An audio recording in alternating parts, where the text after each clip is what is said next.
Now by microwave, Prime Minister Pearson in Ottawa speaks with Charles Templeton in Toronto. We are here as men of peace, but we are here also to declare our full and forthright support of what is in great measure a military alliance. And to feel like, as much as is possible in this kind of world, the master in his own house. Under the great hammer blows of homogenizing from the United States. But all it took to enter the United States was a New York marketing expert and a campaign to make Moosehead an exotic specialty. I happen to believe that you've sold us out. But in the background is a much wider and more suggestive question connected with the fact that Canada seems to have moved from a pre-national to a post-national phase of existence without ever having been a nation. But listen, you kid, don't get caught in the Canadian syndrome, where if it's Canadian, it's got to be bad. We're the best. I've been telling you the best. Hello and welcome to the 12th episode of the podcast of the Red Ensign, a podcast about Canada, a people, not Canada, a post-national state. And returning after a long absence is my regular co-host, Kruptos. Kruptos, how are you doing? I'm doing wonderfully, especially with the Don Cherry sending us in here. You know, that's he's absolutely right. We are the best. Well, I'm experimenting. So my intro has like slightly more editorial in it now than it did before. So we'll see what people have to say about it. Yeah, so it's both of us went on vacation over the last 4 weeks or so. I did a big tour of Canada, 3 weeks on the road, 10,500 kilometers on my truck. And we were in a vehicle with my parents who were in their 80s, and we had just a blast. It was a lot of fun. And we actually spent our time as we were traveling around, just, learning about Canada as we went. Things we saw. It's the nice thing about cell phones and cell phone technology, because, like good Alulian point, they come with their goods and their bads. But one of the good things is that you have basically an encyclopedia in your pocket. You have access to articles, information, and Wikipedia for whatever. And you can just see something on the side of the road, and as you're going by, and say, I wonder what that is, or I wonder what's with that. So, like, for example, just a small thing, that in canola fields, they put these little tents up in canola fields. And we were like, why are all these canola fields have little tents in them? Well, they use a certain type of bee to pollinate the canola, and the hives are actually in these little tents, and they bring them out to the fields and use those to pollinate the canola fields, which was, I'd never realized that. So we learned things, and they don't make honey, these bees, apparently. So it's another thing. But they're very good at pollinating canola fields. Well, it's interesting. So the last podcast you and I did together on this channel was May 26th. So that's crazy. It's now at the end of July. 2 full months ago. And at that time, we were talking about the King coming to Canada. And we were talking about, we got into our public fight with Randy Hillier over the value of the monarchy. Oh man, I'd almost forgot about that. Yeah, that was fun times. Those. For those wondering, Randy Hillier will not be coming on the podcast despite the invitation, because he only works with people who are willing to share all of their personal information with them. So it's like an Indian scammer, but Canadian. And like. Not, just old, not a scammer. and we even had friends that know him personally reach out to him to vouch for us, and just no, he couldn't. Yeah. And I'm sure, you know what? And to be fair, I'm sure that Randy is perfectly trustworthy with the information, but it was just the principle of the thing. He's just an older guy, and that's the way he thinks. So yeah. Instead, you did not get a guest appearance with Randy Hillier. Which would have been fun. Yeah, it would have been fascinating. Instead, you got a bunch of guest appearances with mostly Zoomers, with the notable exception of a friend of the channel, Athenian Stranger. But we return now back to business as usual and to what I like to refer to as the condition of Canada question. So Kruptos began his appearance here talking about his exploration of the country. I've also kind of gone through, I've been on vacation. I've spent a lot of time doing what I would call real life socialization. So wow, you like talking to actual people? Talking to actual people. Wow. It is a part of my day job. And I wanted to kind of reflect on that experience through the vehicle of looking at today's headlines in the Globe and Mail to kind of take a snapshot of where we are in Canada, both as a people and first as an elite, in terms of the Laurentian elite class. So we need to begin with the one in the bottom right. Yeah. So the Globe and Mail is kind of, I think just about the only people who still read it are members of the Laurentian elite and like very old people. But it is probably the most important mouthpiece of the Laurentian elite at this point. And pulling it open this morning, I was struck by this group of headlines. You have the upper left-hand quadrant, which are the serious headlines, and then you have the periphery on the right and lower side, which are the drama within the Laurentian elite, right?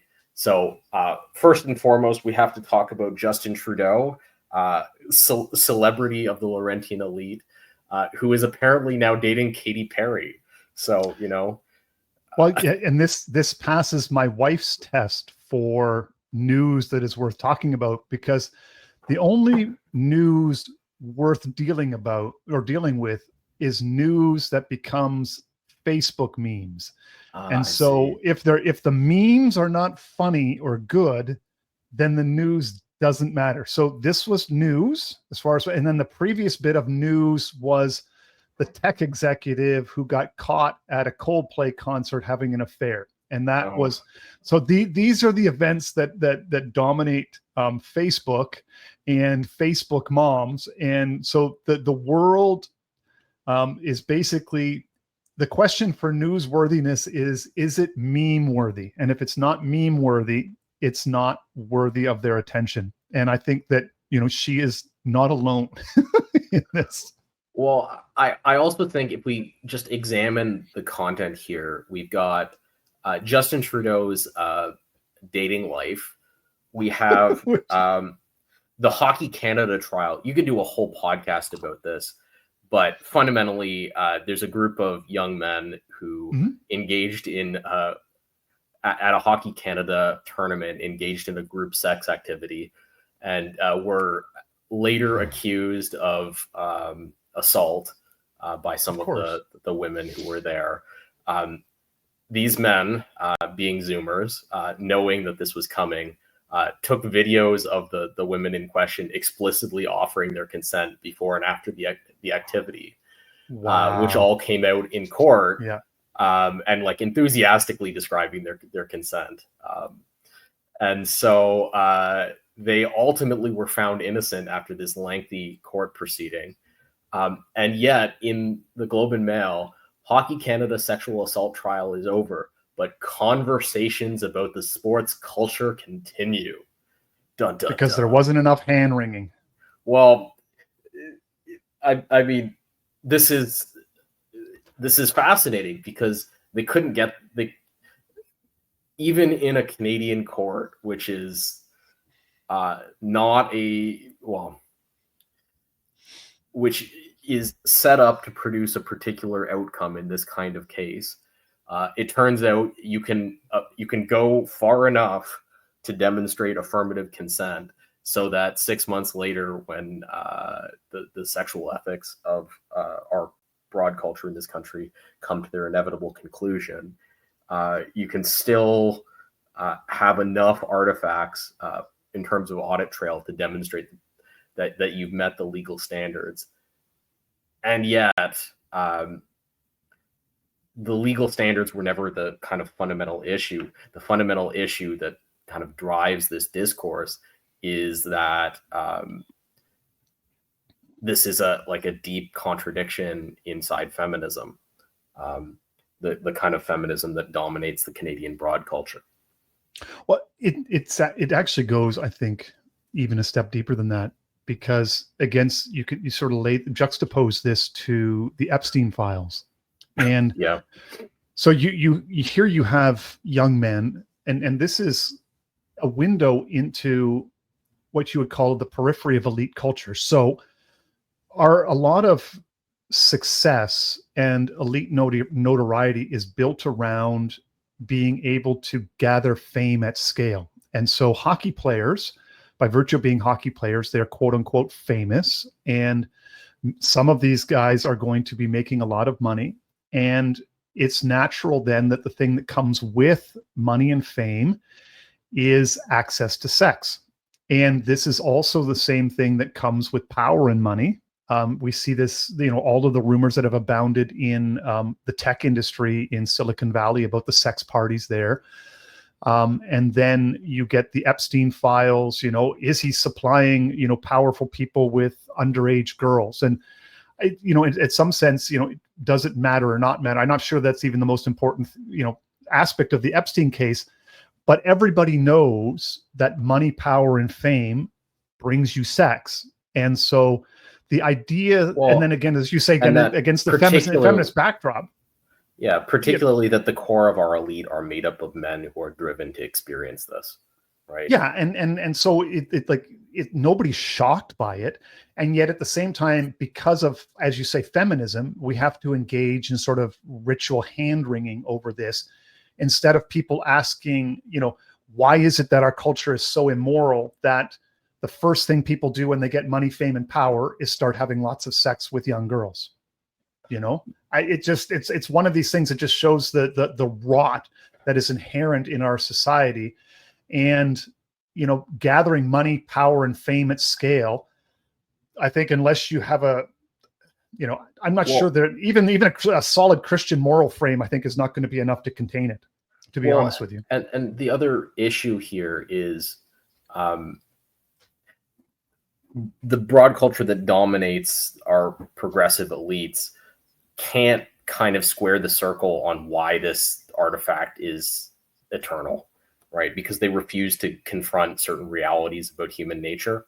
Like sin, that sort of thing. Well, just what men are like, what women are like, and therefore how elite culture is going to play out when you set up the rules the way you've set them up, right? Exactly. So the existence of this Hockey Canada event might be the single most predictable thing that has ever happened, right? You endow a bunch of 20-year-old men with money and power and status. You tell them that consent is the only value in sexual relationships, and you plunk them down in the middle of large urban areas where lots of women are likely to chase them, and so you get exactly what you would expect to get. And all of us have known young men who have become hockey players, and resisting it is very, very hard. But just hang on a second. So the hand wringing here is kind of twofold. So there's one sense in which there's a hand wringing from the progressives. Why can't we get these guys? Why can't we drive this behavior out of existence? And you have to somehow drive this behavior out of existence without acknowledging that it's an essential element of human nature on both gender sides of the scope. And the outcome of liberal feminism, that in a sense, this is what you wanted for women. Well, and equally, you have to somehow square the circle of the fact that these women inevitably regret the encounter 6 months later. Of course they do. I bet you they regretted it a lot sooner than that.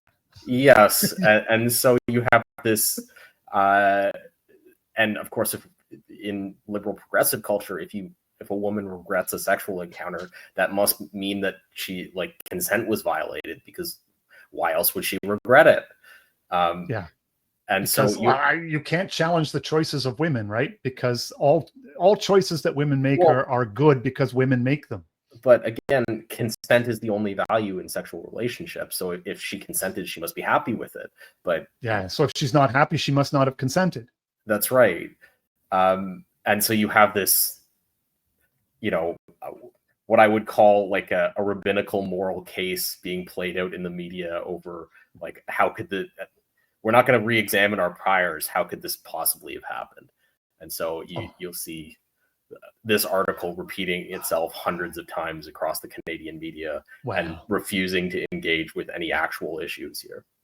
And coming from a Christian community, like I know young men who have been on the verge or in the NHL, and it's really, really hard to resist this. We have a friend of ours who became a supermodel, but let's say supermodel adjacent.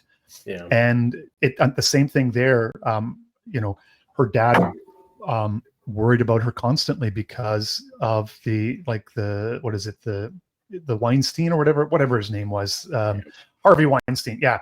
Of that type of, the casting couch type stuff that, she would be pressured to further her career. And thankfully, she assures her dad that has been not the case, that she has been able to, do it with integrity. But the pressures again are very, very hard. So there we have our next issue inside our progressive elite culture. And then the third issue, Ontario's plan to remove bike lanes is unconstitutional. Why are they planning to remove bike? I saw that headline and I'm just like, I'm not even sure I want to take the time to read it. So there's a long running drama inside Toronto because bike lanes are being have been used to replace parking all through what used to be retail districts of the city. That's right. And so now people can't park and shop. Exactly. So there's this long-running battle between all the local businesses in the progressive favored sort of walkable communities that they're desperately trying to create in Toronto. And equally, their insane demand to create bike lanes that have like 1/1000th of the throughput of regular lanes. And so you have this war going on. And it turns out that, you may not have known this, but the Canadian Constitution guarantees a right to not have your bike lanes removed. Which is just what, I hate to tell people, and I tell like we have it in our city too. Like you have these empty bike lanes that have completely screwed up traffic flow, and as you say, commercial zones, and you just have to remind people that this is not the Netherlands. We don't have a bike culture here.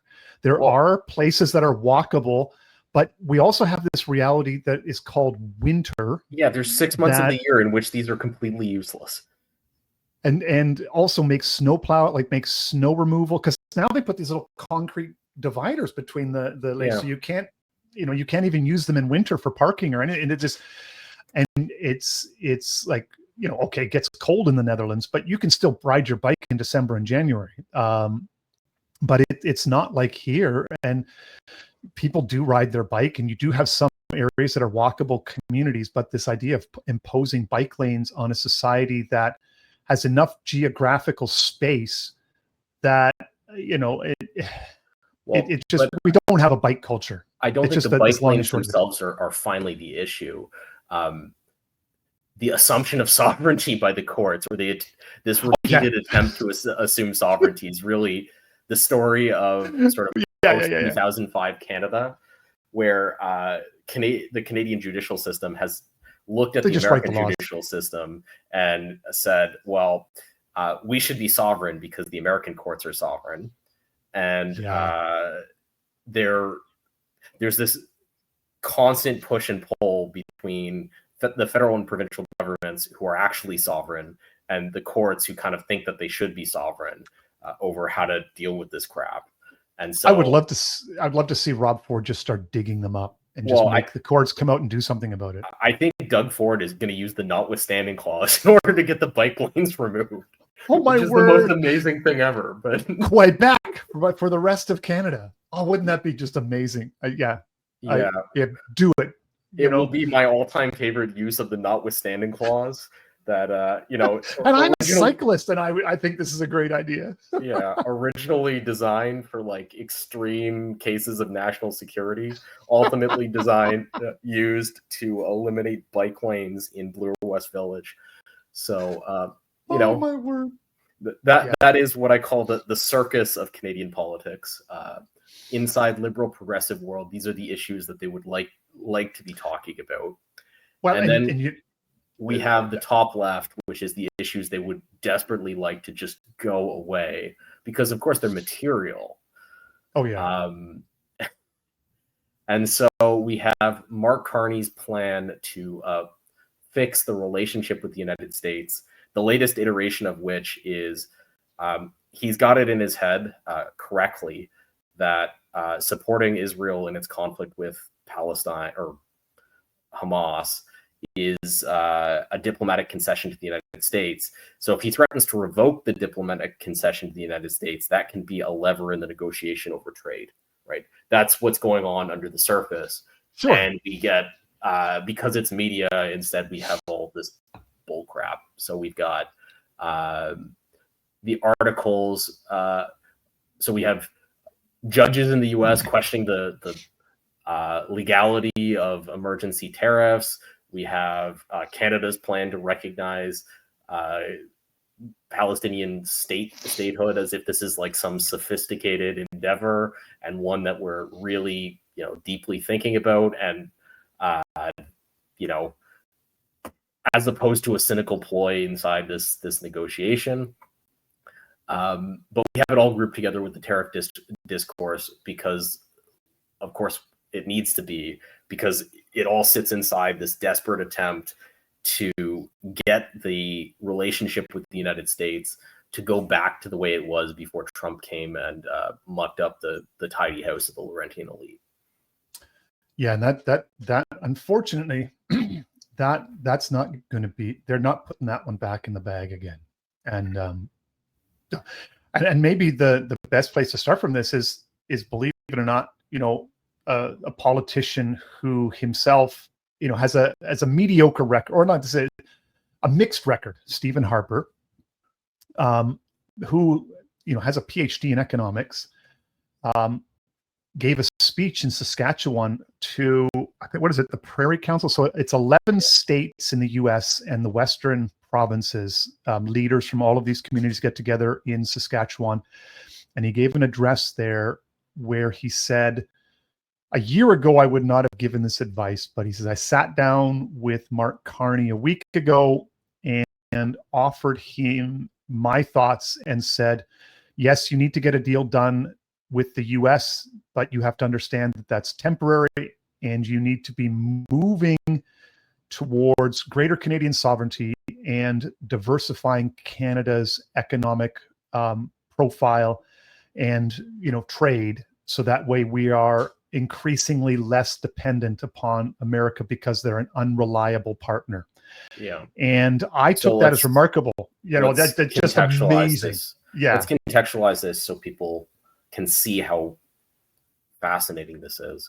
So Stephen Harper, going back to the early 90s, has been the chief representative in Canada of two currents of thought in the Canadian elite. The first current of thought is that Canada should deeply integrate its economy with the United States because the United States is not a threat to Canadian sovereignty. Whatever sovereignty is passed into the hands of the United States has inevitably done so, and that there is no further threat to Canadian sovereignty posed by the United States.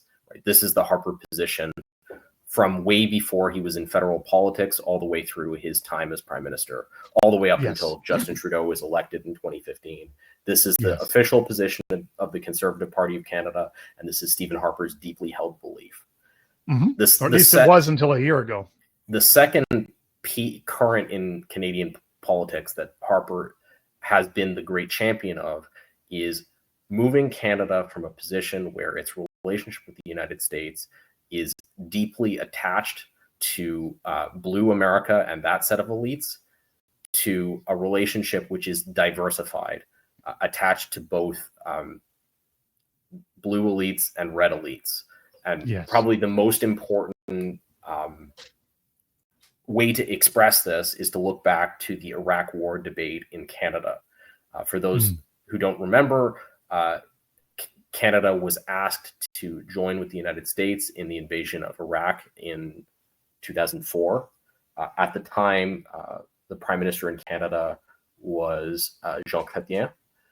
Jean Chrétien ultimately chose not to commit Canadian troops to the invasion of Iraq, and then leader of the opposition Stephen Harper made a huge stink about this because he perceived Canada as being an unfaithful ally to the United States. Underneath that, and underneath the long participation of Canada in the GWOT under the Harper government, was a philosophical perspective that Red America was a legitimate element of the government of the United States, whereas the Laurentian elite and the Liberal Party of Canada broadly view Red America as not a legitimate part of the government of the United States and therefore not to be respected as a partner. You can see that in the way Justin Trudeau and Donald Trump interfaced with one another. This project to make a relationship with Red American elites an integral part of the Canadian relationship with the United States just took an absolute torpedo in the side during the election campaign between Poilievre and Mark Carney. And it was hard to know at that moment just how deep and lasting that damage would be. Stephen Harper, as the mouthpiece of this group of elites, coming out and saying that the Americans are an unreliable partner. What he means by that is that Red America is not a partner that Canada should be working with. It's a repudiation of a lifelong project from Harper to cultivate a relationship with Red America that could diversify the Canadian relationship with America more broadly. And what he's come out and said both that project is a failure and that project should not be restarted, because fundamentally you cannot work with these people. And also we have to understand too that the people that put him in power, the Alberta, the Western elite, were deeply invested in, and they championed as well this whole project to align themselves more closely with Red America because they benefit from this. And so this is also Harper saying to his base, even though he's not running for office, but for the people that put him in power and gave him prominence, he's saying to them that you need to set aside these desires to break away from Canada and to align yourself with the US, with Red America more closely, and you need to start working with the Laurentian elite. And there's a subtle little thing in there where he said, where he reminded everyone that I was the one that appointed Mark Carney as the head of the Bank of Canada, where he was saying that basically if I can work with Mark Carney, you need to work with Mark Carney as well too, which was the whole exchange, the whole speech there was just mind-blowingly remarkable.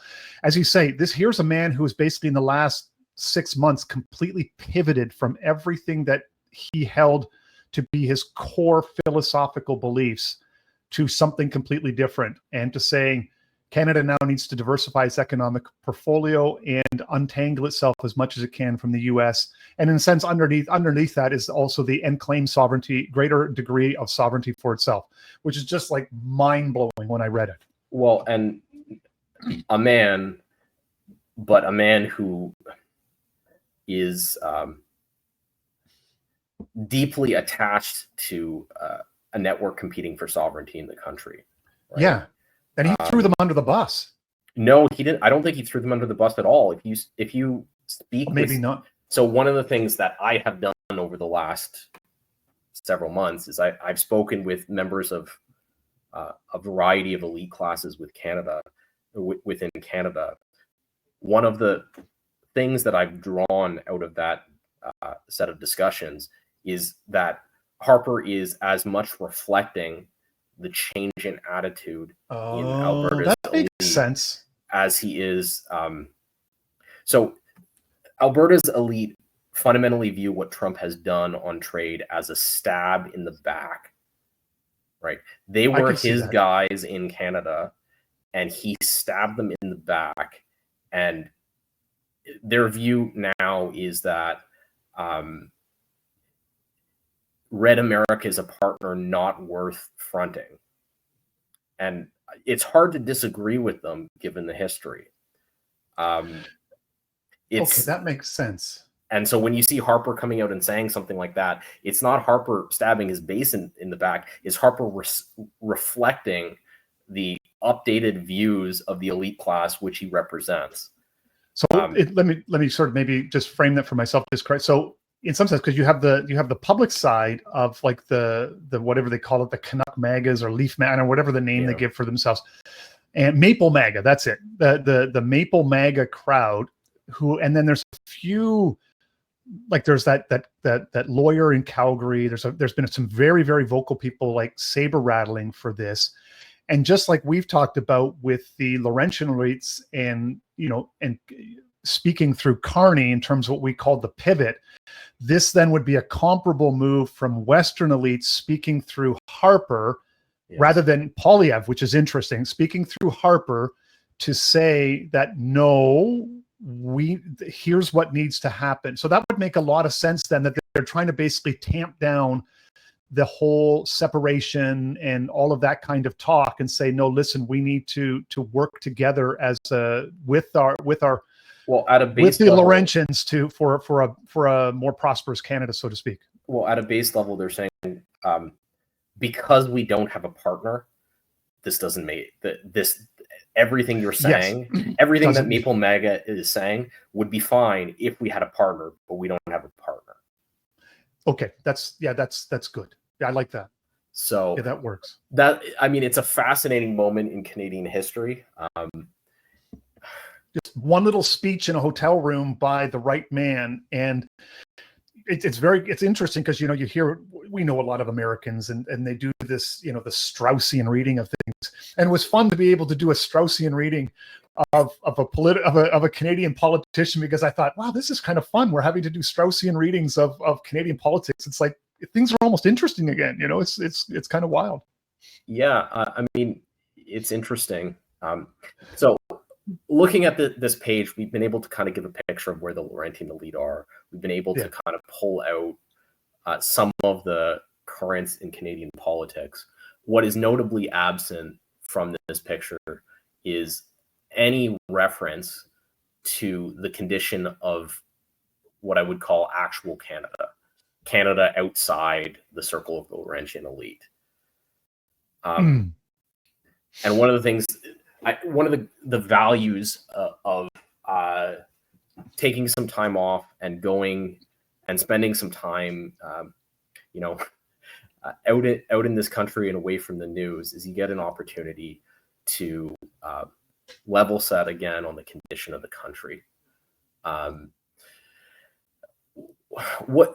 Having traveled across the country over the last couple of months and seeing a lot of it again, what is your view as to the condition of Canada question?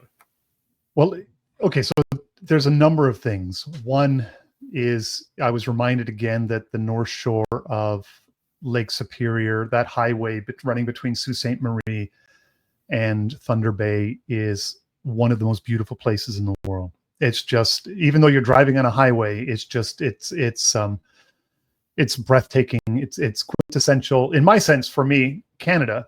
But then there is that experience when you get past Thunder Bay and out into Manitoba and the rocks stop, that you are in a fundamentally different world. And it's kind of like, I've flown out to Vancouver for business, and that's one thing, you can go out to Vancouver for business. But when you drive out and you see the rocks slowly disappearing and the Canadian Shield going away, you realize that the geography I think of as fundamentally Canadian is basically Ontario. And again, that maybe, Ontario, shows my biases. Ontario, Northern Quebec. And that's right. And that's sort of my bias of like, that's the geography camp. But then you get out into the West and then you start, stopping places, having lunch in we did a lot of like having lunch in small diners and just talking with my dad is, he was doing management by walking around before management by walking around was a thing. And so he's just one of these people that talks with people, and, being in his 80s is very disarming. And so you end up having all these wonderful conversations with strangers in places. And it's, the country is very different once you get out of Ontario and into the prairies. Like, for example, it's one thing to know in your mind that the West has an elite, but then you go into a town and you spend like a day and a half in Lethbridge, and all of a sudden you're surrounded by, in a city of 100,000 people, every business is related to big agriculture. And you realize that all of these businesses here, none of them depend on what's going on in Ontario for their prosperity. And then you begin to realize, like, oh, the people that go up through these corporations then become the people that make up the Western elite. And you begin to like, oh, so these are the places where Western elites are grown. This is why Canada's politics looks the way it does. It's not random. It's a and it just hit me. Yeah. Yeah. Well, the other thing that I learned and painted was also the effects of immigration on Canada. It was one of the other big things. Like, I was in, okay, people have to, it's hard to give people an idea of how remote some of these Northern Ontario towns are, even ones that are on the main Trans-Canada Strip. We're not even talking like the remote towns, but, and I forget the name of the town, but a town of 1,000 people along the North Shore of Lake Superior. It literally takes you 2 days to drive there. And I went in there into a Tim Hortons and had a quick coffee break, stretch your legs. And the entire staff of that Tim Hortons was Indians from India, which you have to say in Northern Ontario because you have the other kind of Indians, like Native Canadians, Indigenous. But it's worth noting a few things about this phenomenon. So in that town of 1,000, I suspect that most of the Indians that are present in that town are represented in that Tim Hortons, right? Yes. Yeah. So you're looking at a tremendous expression of nepotism in like the most visible arena in the entire town. Or of wage arbitrage at the very least. Yeah, but wage arbitrage doesn't even get it because these people are making, Tim Hortons is a big company. They're making minimum wage. Yeah, or less. Well, they can't make it. So there's a couple of things to draw out about that. First of all, this has happened. This is the effect of migration. Second, this group of people has this profound in-group preference that's being expressed in these communities in really, really visible ways. The third thing that I got out of my time out of Toronto is how profound, deep, and almost vicious the resentment of the communities in which this has been done is. Oh, yeah. I've never...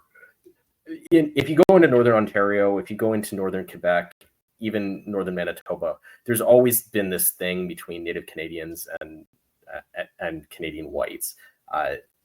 The groups don't love each other. It's always just, it's not great. But it's nothing like this.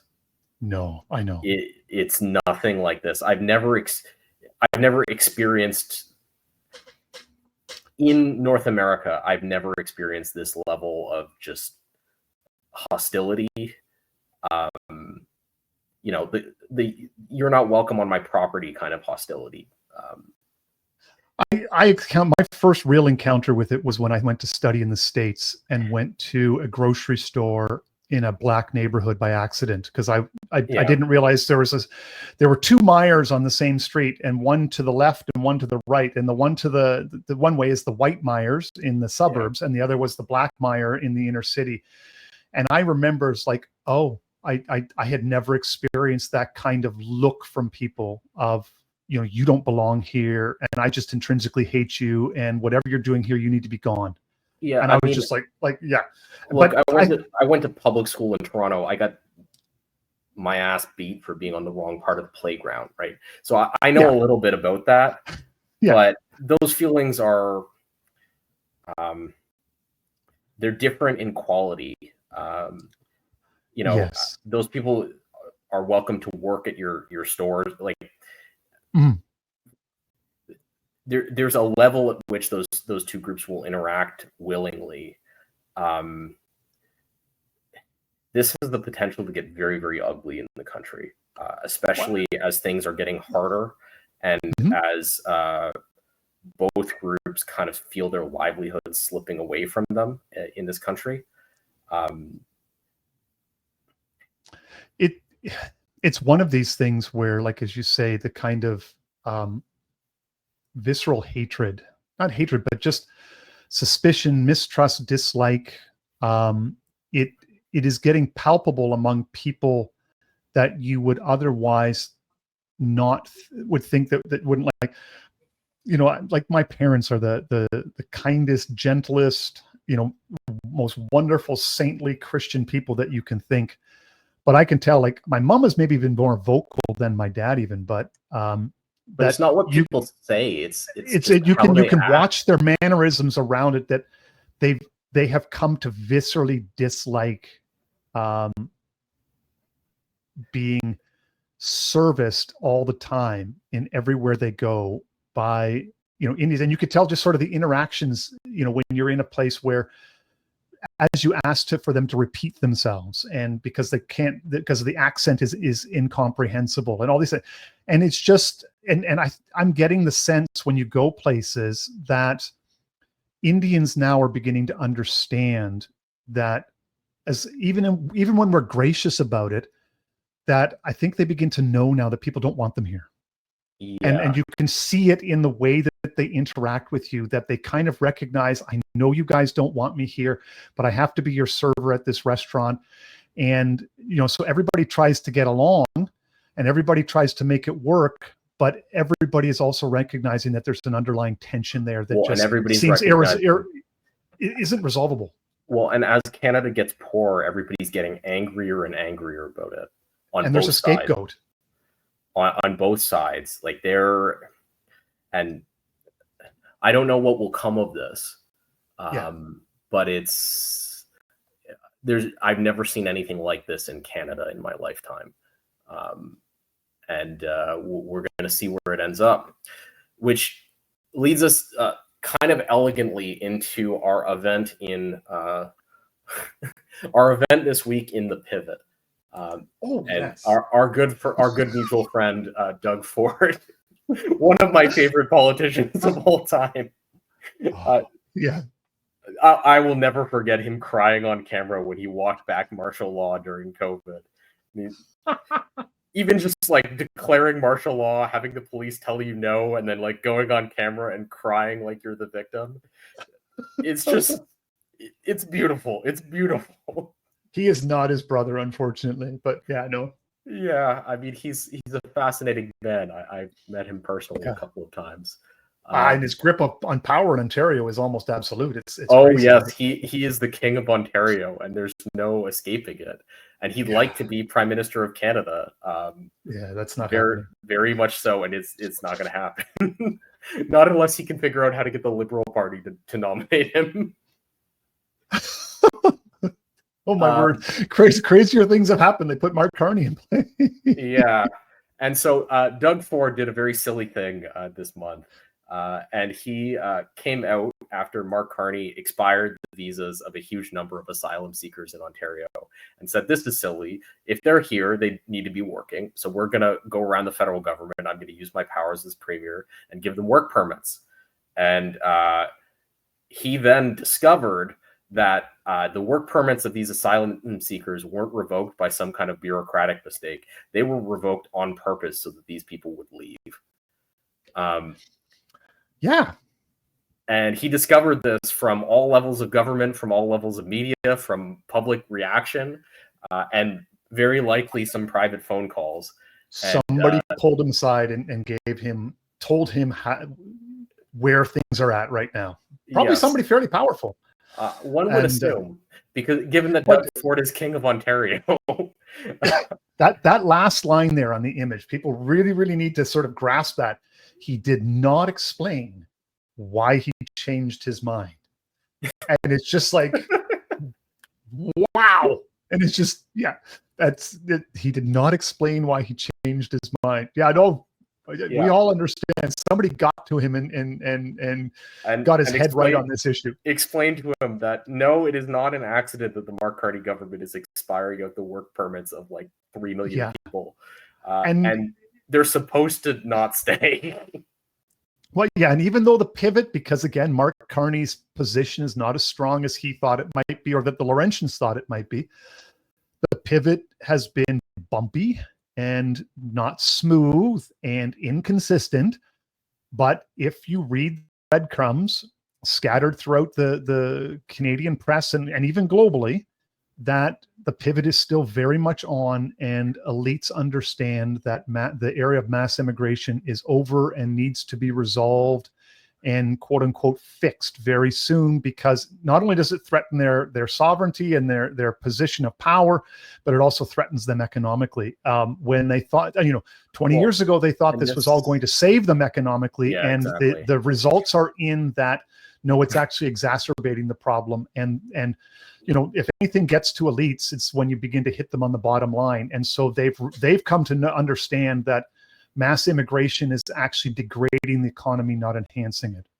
Well, it's a fascinating moment, because the power block that sits behind Doug Ford is the real estate development grift in Ontario, right? Mm-hmm. He's got an alliance between very wealthy real estate developers and the just army of tradespeople who have gotten rich, mostly, to be clear, mostly white tradespeople who've gotten rich building houses for the third world to live in, right? Building houses, building highways, building sewer they've systems. held their nose and the whole real estate industry has largely held its nose on this, and has held its nose and basically fed the machine. And now the bill is coming due. Yes. And we have this moment where even Doug Ford, whose interests are like 100% aligned, even with, people who basically come here, don't work, and just, push federal dollars into the housing market. Even he can't hold the line on continuing mass migration, which is interesting. It's changing. And it comes back to what I think of as 4 distinct responses to the problem of mass migration, which is the problem which kind of dominates underneath the surface of Canadian politics. The first response is the response of our various elite classes who want to find a way to kind of stick the landing between, on the one hand, they don't want to cut the program down too much because they don't want to have wage problems. They don't want to create a real estate crisis. They don't want any of the negative consequences that would go with unwinding the problem quickly, negative in terms of their economic interests. Social instability. On the other side, they don't want to keep the program going at this rate because they foresee that the consequences of doing so will be the end of their lock on power in the country. And so they're trying to stick the landing between these two things. That's one response. And you can see that from the Carney government. You can see that from guys like Rob Ford, or like guys like Doug Ford. Then there's the response of people outside the Canadian elite. And there are what I would call 3 institutional kinds of response. The first kind of response is the PPC, The PPC's response is, we're going to leverage discontent to try to get us into federal politics, to try to address this issue directly through official channels.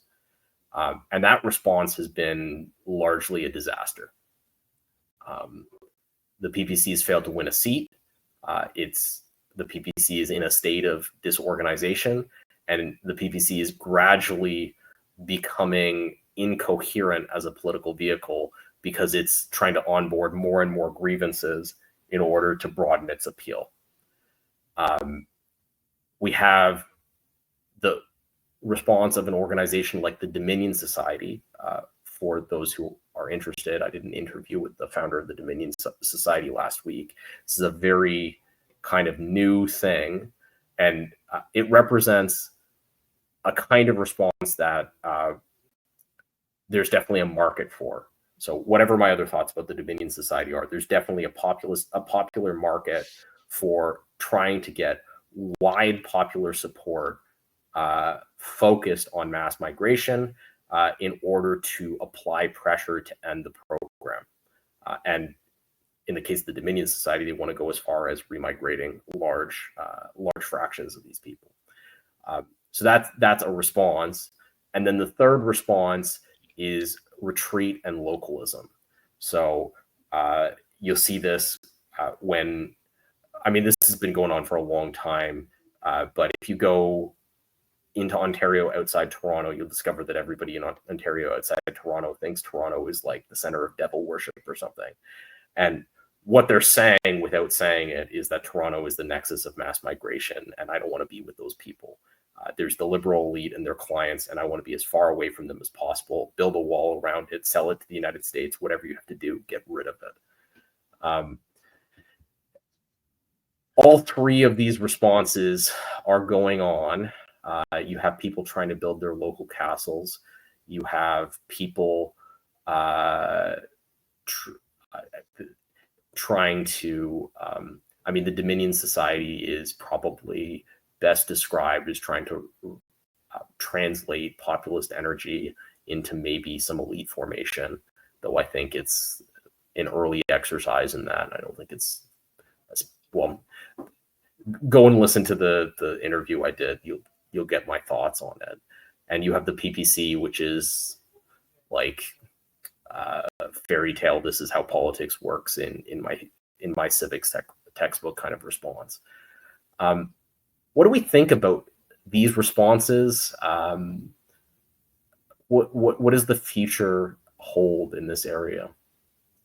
Well, this was again one of the interesting things about traveling across Canada in a truck, is that you get to gauge. This was one because, again, with modern media, you can still stay connected with all of your group chats and everything. So, talking online with a bunch of Canadian politics guys, began asking that question of how far do I have to get away from Toronto before there are no visible immigrants. And yes, yeah, you remember those conversations. I got to Sudbury, and I'm like, Sudbury is not bad because it took me 20 minutes once I got, because we stopped. It was pouring rain, and we had to sort of pull off. It was hard to drive.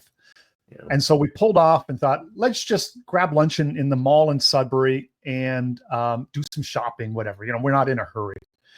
And walking around the mall in Sudbury, I walked for 20 minutes in the mall before seeing an Indian. And then, of course, all of the staff in the food court were Indian. But it was remarkable. So you're getting close there. And then once you got up to basically North Bay and beyond in Northern Ontario, you could pretty much count it. Then, in Winnipeg, it was a thing. But anywhere outside of the major centers, and as long as you weren't stopping at, say, like a Tim Hortons or something, pretty much every small town in Canada is fairly, you have and that's the other remarkable thing is it's basically, and I did a tweet about this. It's almost like the cruise shipification of the country, where you're serviced everywhere by this international staff that somehow makes it all affordable again. You know, it's just kind of weird. Like you're living on a cruise ship and all of your staff are internationals. But outside of basically the big cities in Canada, like once you get into Northern Ontario, and that's what really makes this like, you know, you've been in small towns for like eons, and there's no international staff or no, just like no foreigners or whatever. Basically, everyone's white or indigenous. That then all of a sudden, boom, you're encountered with like a Tim Hortons where like the 8 staff members are all Indians. And it was very jarring because it was just, you'd actually gotten to a point in the country, out of the country, where you could all 8 Indians in North Bay all work at that Tim Hortons, right? Yeah. And it's like, and you know, then they're like, when I was out in BC, we did this, and strangely enough, I really enjoyed, other than like the inherent leftism everywhere. I actually enjoyed my time in BC. Outside of Vancouver, everything is very beautiful, and it seems very well run. I mean, it comes with a price tag, but that's kind of, you know. Well, BC is one of those weird places. Like one of the things that I think about BC and about rural Ontario or parts of rural Ontario is they have this weird retirement home vibe. What I mean by that is that lots of money is being spent for all kinds of things. Everything's kind of nice. You know, people are going to restaurants and whatever, but nobody there is actually participating in productive work. And every time I go to BC, I'm struck by this. Like, there's something to that, I think. Like Vancouver, there are no industries in Vancouver. There's no capital markets. There's no like manufacturing. There's nothing. There's a big harbor. There's a and big lots harbor, of goods moved there, and all the money that comes into Vancouver either comes from the harbor, comes from like overseas people buying real estate, or people like retiring there and bringing money that they earned somewhere where productive work is actually done and bringing it there. Like Vancouver Island, which yeah. was its own. That's Vancouver a bizarre Island place. has that vibe as well, and like in my opinion, all of coastal BC has that vibe. Interior BC is something else. People do all kinds of interesting and productive things. They grow things and they work and they mine and do all those kind of cut down trees and all that rest of that stuff. But there's something really disconcerting about the parts of Canada that are like this, where people are kind of just existing. They consume things, but nothing productive is ever actually done. I find it like a very effeminate way to live, almost offensive to be part of. And it's why, like, I've been to BC a number of times. I'm never comfortable out there because every time I meet somebody and spend time, I want to ask them, like, what do you do with your life that's a value? How do you afford this $1.5 million home? Yeah. And the answer is always, well, you know, my father worked in Ontario in this, you know, whatever concern, or in Alberta in the oil patch or whatever, but it's always, we came from somewhere else where we used to do productive things. We decided we were done doing productive things, and we plunked all of our money into this random place in BC to pay a service staff. Wow. Yeah. And I can't, I don't know, like, I understand how women do that. I don't understand how men do that, or like what their place, like what I'm supposed to respect about them after they've done that. Yeah, I do get the thing of retiring to a small town and just kind of kicking your feet up. There is something that's sort of the narrative that was passed on to us. But like, okay, for example, if you go to a place like Canmore, I mean, that's like 80% of the economy in a place like Canmore. It's the functional equivalent for those of you who live in Ontario. It's like the Muskokas to Calgary, because you don't actually have to cross a pass to get there. You just basically go up the mountain and you're there. It's a small little town, and you know, it's like Blue Mountain or whatever. You get you have the little village in there. It's beautiful. It's well maintained, but everybody in there that lives in Canmore is like a retiree. Well, it's like going to Disneyland or something. There's service, but the environment industries. it's beautiful there. Yeah, but it's kind of, you're right. It kind of has a Disneyland feel to the whole place. It's surreal and beautiful all at the same time. You're right. It's a really weird space. Unless you're in a town like Revelstoke, which is actually like a real productive town on the edge of like civilization. Because there they actually do things. As soon as you kind of like exit coastal BC and you're right to point out that there's like a part of mountain BC which is reserved for recreation. You get into places where people, do useful things again.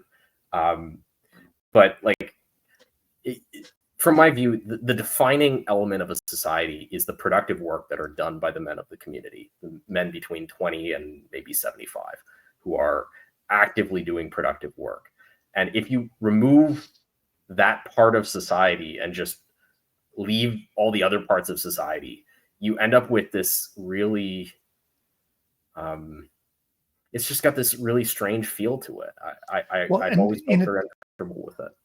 And additionally, when you look at it, this is the bigger subject in which we kind of got off track here, but part of that productive labor has been made up for by immigrants. Yeah, that's right. So so this is why we have part of this problem, is this kind of boomer idea to retire at 45, put your time in, retire at 45, buy a cottage up north, kick your feet up, and then live that kind of surreal life. Well, now who's going to be working? There's layers and layers to this. So first of all, you move away from your whole family. So you don't there are affirmative social roles for old people, right? They're supposed to take care of their grandkids. They're supposed to, there's all kinds of stuff that they're supposed to do at that stage in their life. And they say, no, I'm not responsible for that. I'm going to screw off and buy a place in Canmore or whatever. And I'm going to have like a support staff of people I imported from the third world to serve me food at the restaurant. Like on the cruise ship. Yeah, it's exactly like a cruise ship, but really physical places all over the country. And it is. In my opinion, social acceptance of the existence of living in these kinds of places needs to go to zero, right? Maybe you visit there for a week or whatever, but fundamentally, you're exiting healthy society and you're just being carried. Anyways, so that's one of these dynamics with. I will exit my rant on the Protestant work ethic and return back to areas more connected with what my viewers might actually think. Well, no, but this is all. It all kind of ties together in a sense of, because these are it's one of the things that has to be solved. So if you don't want to feel the need to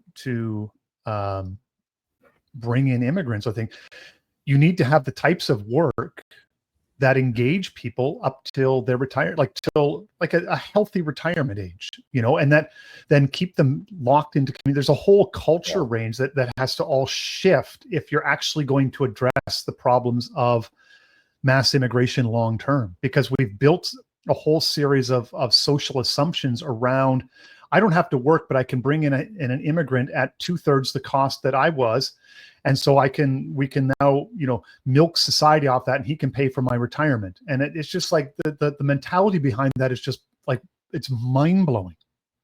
Well, the other thing is so if you look at the average member of the Canadian professional managerial class, their assumptions about their life are as follows. I'm going to be engaged in education from birth through till, 26, something like that. Then I'm going to finally get a fake job for a little while, and maybe by 30 I'll get a real job. So by 30 I've become a productive member of society. I'm going to be a productive member of society for 30 years until I'm 60, and then I'm going to retire and I'm going to live till I'm 95.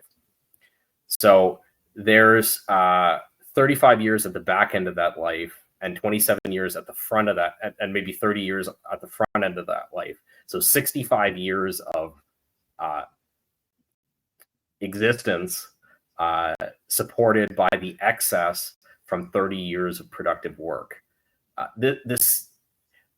appreciate that in our present condition, we're very productive people, but this math is not going to work. No, not long term. No, and the only reason it even kind of pretends to work is because you've got this assumed underclass to do all of the labor that supports those 30 years of high-end productivity. Yeah, that keeps the cruise ship running. Yeah, exactly. And this has to be broken culturally in order for the rest of these problems to kind of to be addressed. And that I want to kind of contrast that to the Laurentian elite and the broader elite consensus in Canada, that what you're going to do is you're going to stick the landing in the middle on mass migration. You're going to that ain't happening. Find a way to unwind this system without making anybody pay for it in blood. And it's just, there's no future in which that happens. No, it's a fantasy. It really is. And that's that. I mean, like, you lay in the background the conflict in Gaza, like, or Yugoslavia, and you can see, as we talked about earlier, the kind of growing resentments among both the immigrants themselves and also their Canadian hosts. And it's, these kind of things right now, they're intensifying, and all of it takes is a serious economic downturn, and you've got a powder keg on your hands. Well, and we're in the midst of a situation where the lifeblood of our economy is being choked by the difficulty in the relationship with the United States, with no obvious end in sight. No. It's a very dangerous situation. It's a very, very dangerous situation. And God willing, we exit it without too many problems. But, if I'm a betting man, my bets are that this gets very, very ugly before it gets resolved. Yeah, and it's you see glimmers and hints of what's happening in, like, places like England and France are farther ahead on the curve than we are.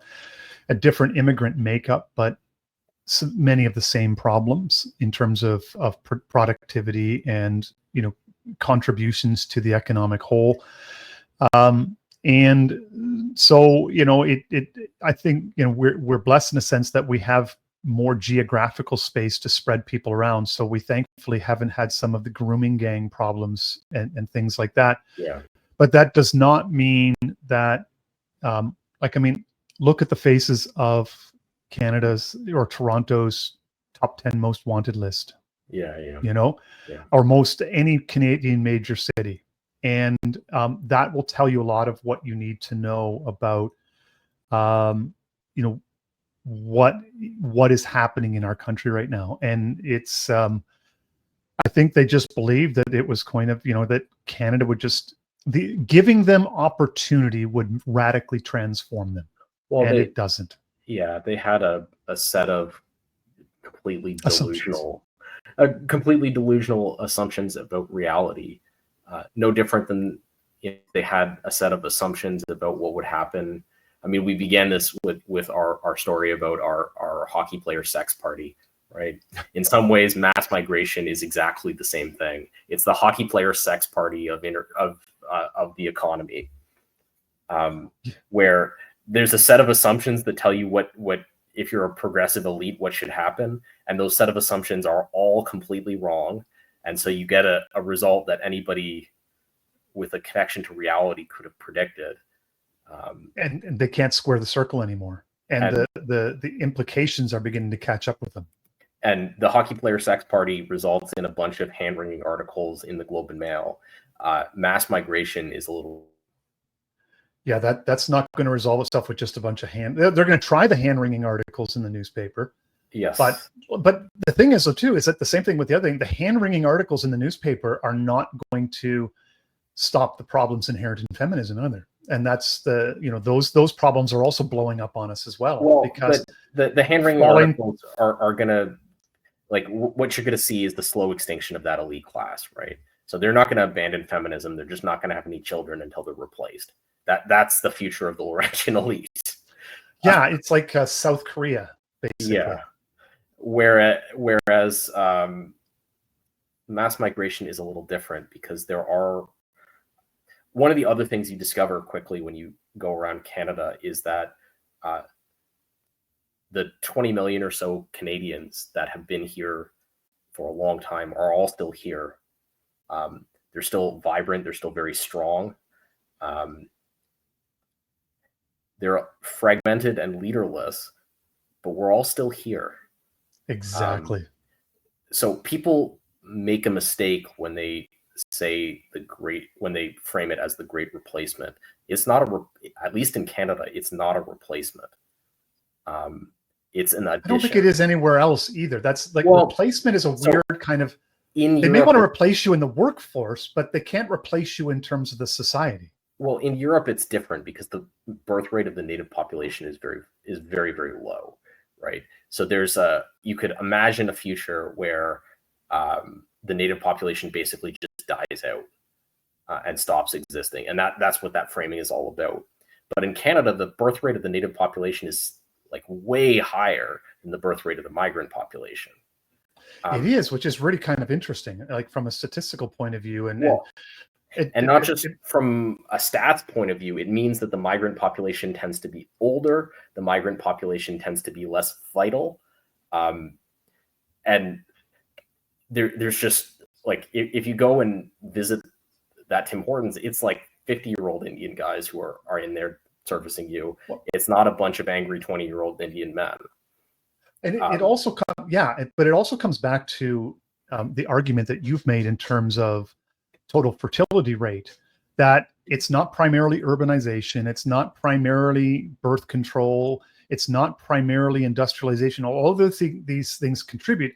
The real factor that lowers birth rates, if you want to put it on to one factor, is social dislocation. And so this is the interesting thing, that with chain migration and reuniting families, that if you really want to stop immigration and mitigate the problem, then you really need to stop chain migration, because when people come here from other countries and they're dislocated from their family networks, like North Americans who go off to the big city to get to make a name for themselves, they then stop having children because they lack the support network of family and friends who can help then raise the large reproductive family that they have. And so you're finding the same thing with immigrant populations. They come here and don't have kids because it's hard to have kids and build a new life when you're on your own and you don't have family support. Well, and especially so this is, if you look at the migration to Canada, it's now become such a large fraction of it has become temporary foreign worker migration. There's nothing in the phrase temporary foreign worker that includes having children, right? That's right. It's like the antithesis of a fertile society is the society that has temporary foreign workers. Whereas in contrast, when my people immigrated, they settled. Three generations ago, they came as whole families. They moved in. They had people here who moved them into integral communities.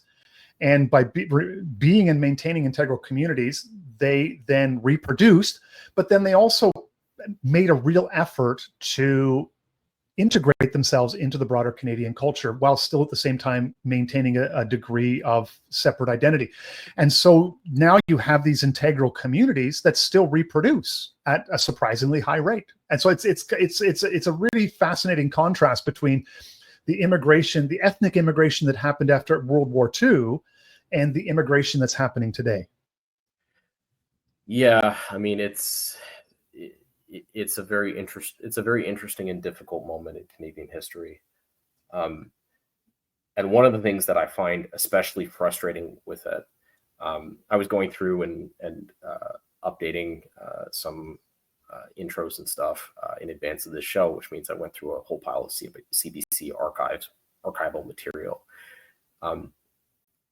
Canada before maybe 2000 had a tradition of statesmanship capable of expressing the serious issues that the country was facing. You may not like all those statesmen.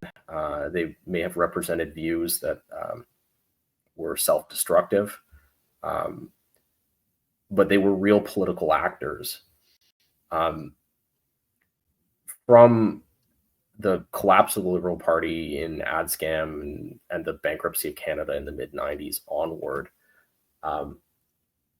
we've had a political class that has not spoken seriously about any of the important issues facing the country. That's part of the reason why I highlighted the Globe and Mail headlines to contrast the things that our elite class would like to talk about that are stupid and largely irrelevant versus the things they're now being forced to confront.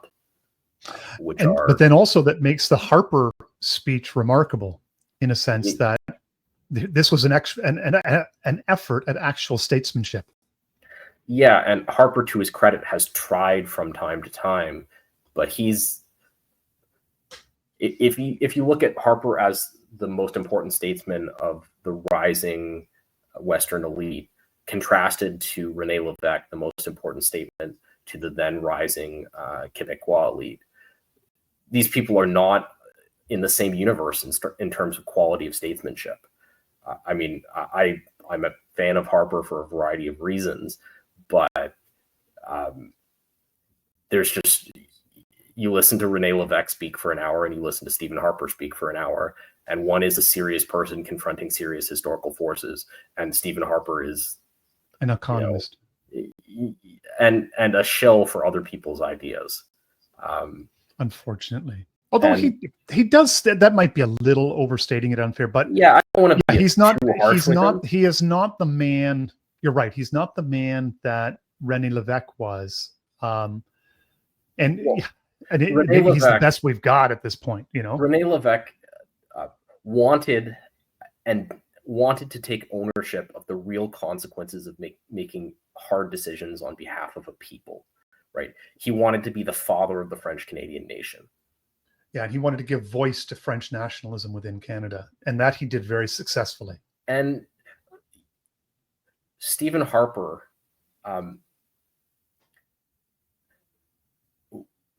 for all of his strengths, and there are many of them, does not want to assume responsibility for a people group in the same way.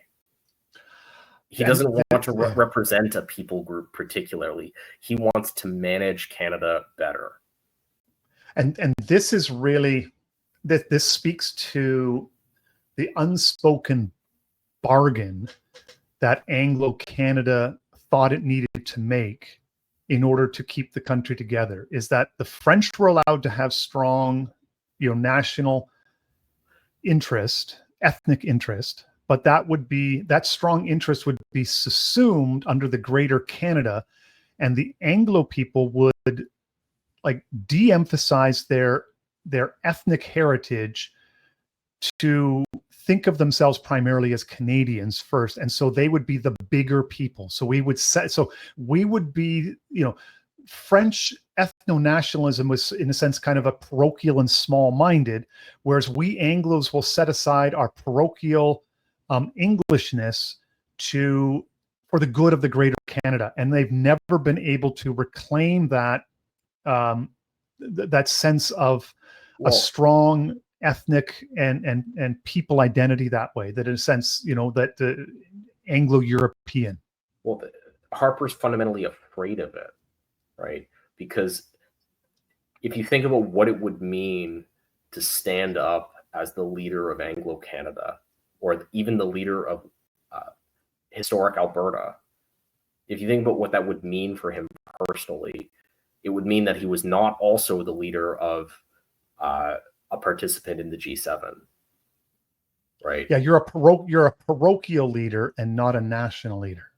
And so what Harper has always strived to be is a peer of all the other junior managers in the American Empire, and like a strong peer. He's very proud of leading the country through 2008, whatever the hell that means for him, right? But don't get me started on what he did with 2008.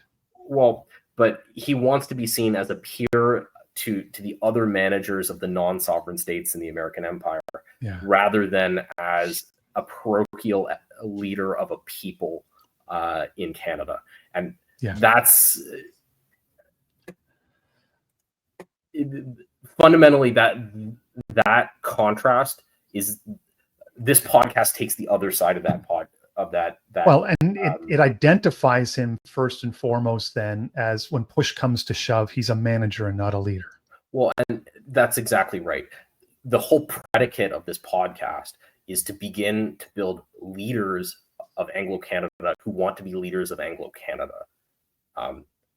Yeah. Rather than to have Anglo-Canada managed within a wide framework. Anyways, we're over time. Thank you so much for joining us, Kruptos. It's great to have you back. It's it was good to be having this conversation. It's long overdue. Yeah, I'm looking forward to seeing what happens when Parliament finally resumes in the fall, and our politicians have to try to pass a budget, which is. Didn't they have a vote on something or another, or am I mistaken? Or are we still prorogued? We're summer recessed. That's what it is. Okay, they were back together for like a hot minute after the election, and then but we fundamentally haven't had a parliament in this country since before Christmas. Which is like, I mean, this is I guess it's a good thing, right? Because that means that Mark Carney has now the space to solidify power and run things the way that he needs to run them to restore Canada to, anyways, blah blah blah blah blah. God only knows what whether it's a good thing or a bad thing. We're gonna find out what Mark Carney has done. We're gonna find out what Mark Carney has done with the time and space when he comes to try to finally pass a law here shortly. So. But no, okay. They will pass laws, but they will be the kind that will lash out and be punitive against Christians and political dissent. That you can. I mean, that you can almost guarantee. That they're definitely going to do, but will they have the courage to try to actually govern the country? God only knows. We'll find out. Wouldn't that be nice? So, anyways, thank you to our listeners, and we will see you again. Canada originally was put together by two groups of people who didn't have much in common but didn't want to be American. The line just popped into my head. A bunch of the boys was whooping it up. And there I got my stuff. Flags can be changed. Flags cannot be imposed, the sacred symbols of a people's hopes and aspirations, by the simple, capricious, personal choice of a Prime Minister of Canada. I have watched this country for half of my life from abroad, and we have turned complacency into just that, a national sport. I am resolutely opposed to all in, but I am determined to understand what's happening. I don't choose just to sit and let the juggernaut roll over me.